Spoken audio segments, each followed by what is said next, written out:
Ration प्रतिवाद करने सज हेलानी संगठन। राशन कार्ड पाइबारु वंचित हेबे होमगार्ड।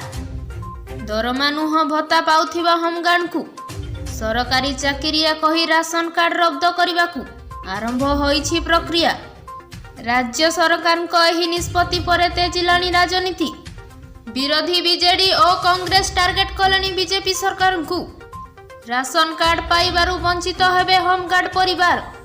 हजार हजार हिताधिकारी कार्ड रद्द हेबो। होमगार्ड सरकारी चाकरी करुछंती, सेथिपाई तांको कार्ड रद्द होई पारे। ग्रामरक्षींक भली होमगार्ड परिवारर राशन कार्ड रद्द करिबा पाई राज्य सरकार आरंभ करिछंती प्रक्रिया। ग्रामरक्षींक भली होमगार्ड भी पांती भत्ता। काम कले दिन को मिलिबो 612 टंका भत्ता। ड्यूटी नाही तो पैसा भी नाही।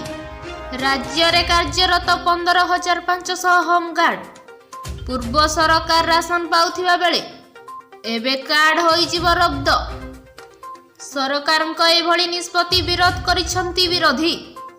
राज्यर विभिन्न थाना अधीन रे काम करुथिबा 18,000 ग्रामरक्षींक कार्ड रद्द हेबा परे होमगार्ड रसेया भली किसी संगठन राशन कार्ड रद्द होइजिबो। किंतु हठात राज्य सरकार एभली निष्पत्ति काहेकि नेले तार उत्तर काहारी पाखरे नाही।